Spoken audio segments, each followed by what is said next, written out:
welcome to another beautiful day here on the Neoprene as we start match 2, game 2 of the Gideon trials here at home for me in the beautiful foil cube. I am up a match, hoping to just end it here in this next game. Yep, and I've got a double play and some lands and acidic slime. I'm gonna send that one back here and grab a new one. Yeah, it makes sense. You're a little more familiar with what this match is going to have in store. So mulliganing strategically based on what you need in order to win makes a lot of sense. This is a good looking hand. Yeah, I like that nice quick creature drop. You know, that's important. I got all my colors, and never hurts to have Sigard on your side, so I'll keep that one. Yeah, good looking hand. So let's take a look at my first opening 7 here. There's the Blade Splicer again. We saw that be impactful in the first game of this match. Very powerful cube card. This looks like a keepable hand. I'm going to draw 2 additional there, triggering the double take from the first game of this match.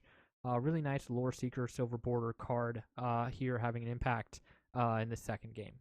Yeah, that's a huge impact. You know, you can't ignore those extra cards right off the bat. Yep, I'm going to discard down to hand size here because of the double take, tossing a Reaper from the Abyss and a Scrap Heap. Pretty powerful. Maybe you can reanimate them later. Right, and then I'm going to go ahead and top deck that double play that I mulled earlier. Couple double cards going on in this match, that's for sure, huh, EXO? Yep, definitely. We're seeing some of those silver bordered cards in action here in the first match, where we're playing in the foil space. Those come in through Lore Seekers, so you have to draft the Lore Seeker, and then you can draft these silver border cards. Really cool design on those cards. This is a nice play. Lotus Petal into Angel of Vitality. Just a turn 2/2/2 flyer. That's going to be pretty strong in pretty much any limited environment. Yeah, I love both here. those cards, man. Lotus Petal, just of course Cannon, beautiful card, and the Angel Vitality, just gorgeous. Yeah, if that card was one of those cards printed pre Y2K, I'm certain that we would see it in the Ancient Cube. You know it. But fortunately, we have the foil cube here, so we can still play with those cards. And that's one of the things I love about the Gideon Trials. Just seeing cards throughout Magic's history on the Neoprene in a competitive environment. Yeah, and giving them a home, you know, cards that you would never see otherwise, you know, and that's across both cubes. I think we achieved as good a job as you can hope for in that department, huh, EXO? Oh yeah, definitely. I saw you draw an Invoke the Divine. It's going to take down the Golem. We've seen that before. It's a pretty powerful play, healing you back up to above your starting life total and taking a Golem off of the battlefield. Yeah, it's definitely my best known answer to Blade Splicer so far. Putting it in with the Pride Mage again, no blocks. Yep, getting the nice Exalted trigger there. Pride Mage is a pretty interesting card. With Exalted, it swings as a 3/3 on the ground, but it also can answer any artifact and enchantment later in the game. It's a very good card. Yeah, but there's your answer there.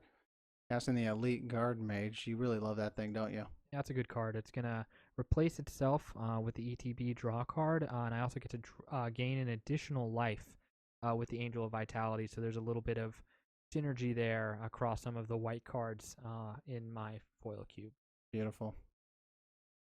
And there she is, one of my all-time favorite angels, Sigarda. Yep. This is the second printing of Sigarda. I really like this design. The fact that you and humans you control have hexproof, I think, is very flavorful. And she cures you of your own delirium by exiling cards from your graveyard. So it's a pretty good Sigarda. Not as good as the original, but I think it fits a little better here in a 40 card format than the original.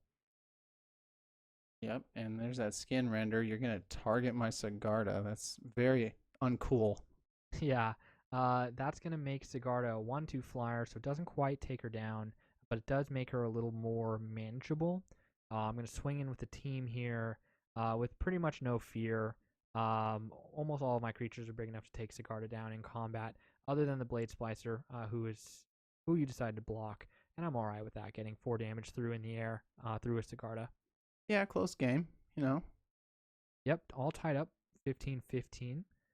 Here in the second game of the foil cube. I'm up a patch. So you're looking to finish this game, tie us up, bring us into a Yeah, I'm just trying to tiebreaker. bring us into the third game, and tie up the patch count. See if I can make it happen here, but I feel like this game isn't won or lost by anybody yet. I cast a double play. I'm gonna Yeah, go ahead and I mean, these double cards are just so good in our format because they affect the next game. I just love that. yeah, very powerful card. If you pick this game up and at the beginning of next game you get to just start with a land on the battlefield, that's going to put you really, really far ahead It's and huge. definitely put you that much closer to the victory patch for this match. Yep, and getting a little bit of Sigarda damage there. I like the exalted synergy there. So even though I put the -1/-1 counters on Sigarda, you can still get in for a little bit more damage in the air thanks to the Pride Mage. Yeah, you've got me outpowered, but you know, it's still early. You've missed some land drops, there's no doubt. So, I mean, not early. It's more like mid game here, but we'll see how we can close it up. The collective brutality. What are you choosing here? I'm going to actually choose all three modes. This is a small misplay because I am going to target you as a player, and Sigarda is giving you hexproof. Don't think it has an impact on the overall game. It's important to note casually competitive cubing. We're not expert players. We do our very best to play as correctly as we can, but these kinds of small things are inevitable, I think. Yeah, and it's just a combination of factors, but as long as it doesn't affect the outcome of the game, no problem. I didn't catch it, so and these things are going to happen. When you don't have an L2 judge on standby, these things can happen. Yep. One of my friends had a really good point where what EDH game has been played without misplays? It's just something to think about. But just too much power in the air here is going to wrap this game up. GG. Good game.